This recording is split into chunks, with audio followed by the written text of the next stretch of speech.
As parábolas de Jesus. Parábola da figueira estéril. A parábola da figueira estéril é uma parábola de Jesus registrada no Evangelho de Lucas 13, 6, 9. Vale dizer que dentre os 4 evangelhos, apenas Lucas registrou essa parábola. Nesse texto, nós entenderemos a explicação, significado e lições dessa parábola. O texto bíblico da parábola da figueira estéril. E dizia esta parábola: um certo homem tinha uma figueira plantada na sua vinha, e foi procurar nela fruto, não o achando, e disse ao vinhateiro: eis que há 3 anos venho procurar fruto nesta figueira, e não o acho. Corta-a, porque ocupa ainda a terra inutilmente. E respondendo ele, disse-lhe: Senhor, deixa este ano, até que eu a escave e a esterque, e se der fruto, ficará, e se não, depois a mandarás cortar. Lucas 13, 6, 9. Contexto histórico da parábola da figueira estéril. No capítulo 13 do Evangelho de Lucas, assim como no final do capítulo anterior, nitidamente percebemos uma ênfase no ensino sobre a necessidade da conversão. Também é possível entender que Jesus contou essa parábola durante sua viagem final para Jerusalém 13, 1. O contexto histórico da narrativa de Jesus é o triste episódio envolvendo a ordem de Pilatos para matar alguns galileus. Pelo relato de Lucas, podemos entender que algumas pessoas naturais da Galileia peregrinaram até Jerusalém para oferecerem sacrifícios no templo. De repente, por ordem de Pilatos, aquelas pessoas foram assassinadas. O texto nos informa que, de alguma forma, o sangue daquelas pessoas foi misturado com o sangue de seus sacrifícios. Lucas 13, 1. Além do que foi registrado por Lucas, nada se sabe sobre o que de fato ocorreu.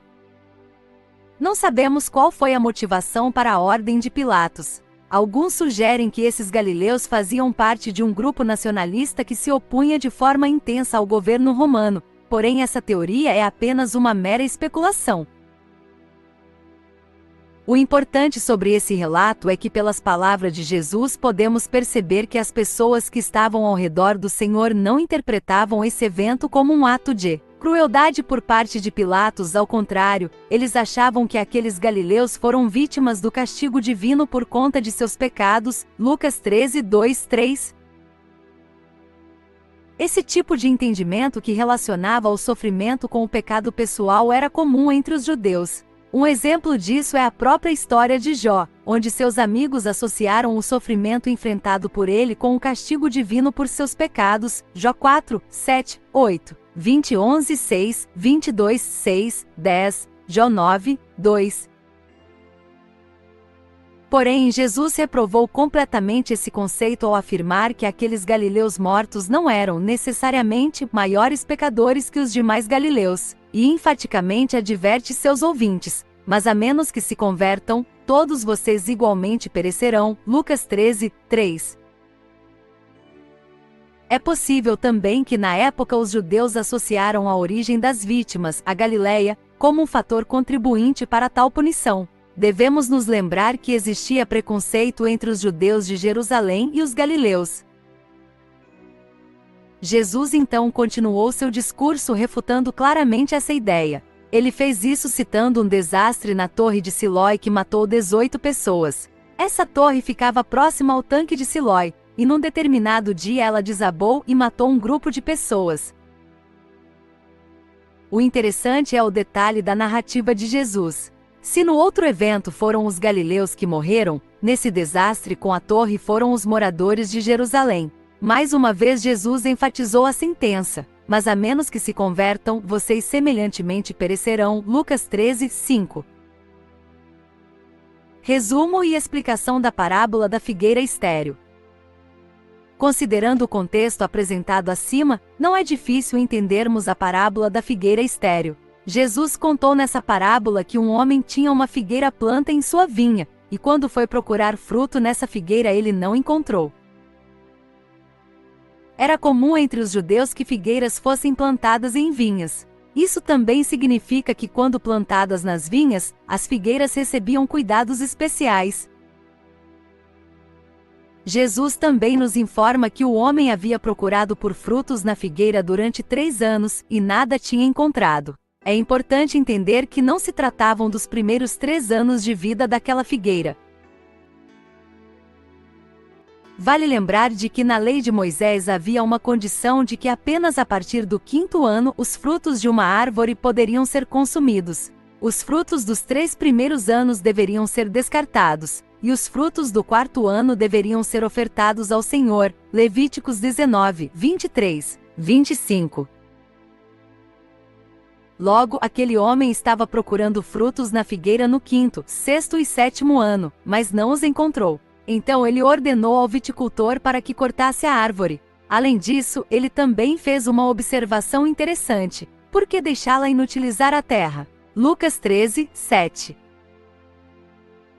Aqui percebemos que aquela árvore não era apenas inútil, ela era pior do que isto. Além de não produzir fruto, a figueira estéril causava prejuízo, pois ocupava o espaço no solo que poderia ser utilizado de uma forma melhor, e também suas raízes absorviam os nutrientes da terra, prejudicando as demais plantas que estavam ao seu redor. Então o homem que cuidava da vinha pediu para que o proprietário tivesse só mais um pouco de paciência, e esperasse mais 1 ano. Durante esse prazo ele iria adubá-la, e se ela não produzisse fruto, a figueira poderia ser cortada. Lendo o diálogo entre o viticultor e o dono da vinha, podemos perceber que o viticultor demonstrava um interesse especial naquela figueira estéril.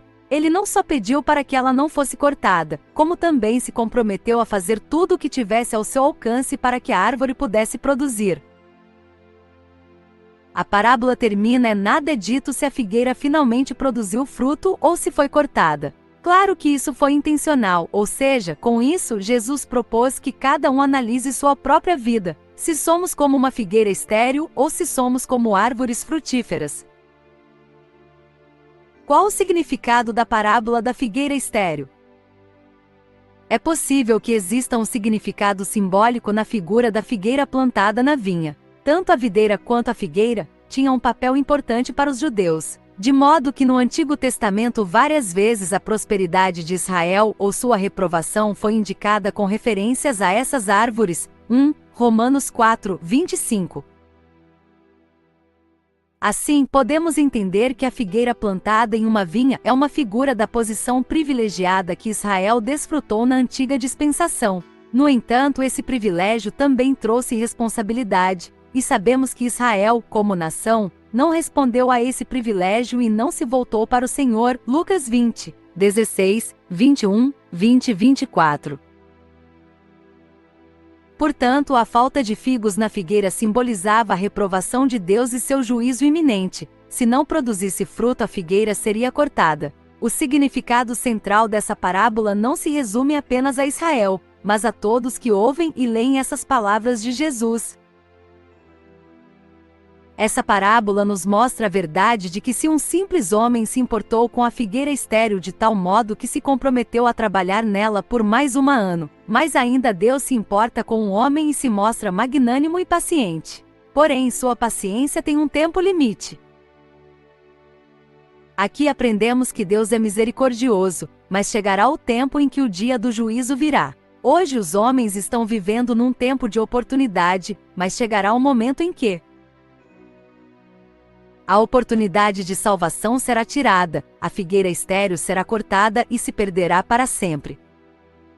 Assim, o ensino principal da parábola da figueira estéril é que a paciência de Deus resulta em julgamento ao pecador impenitente. Esse é o mesmo ensino expresso na Epístola aos Hebreus, quando seu autor escreveu que se toda transgressão e desobediência recebeu justa retribuição, como escaparemos nós? Se negligenciarmos tão grande salvação. Hebreus 2, 2, 3. Quando meditamos na parábola da figueira estéril, podemos facilmente nos lembrar das palavras do profeta Isaías.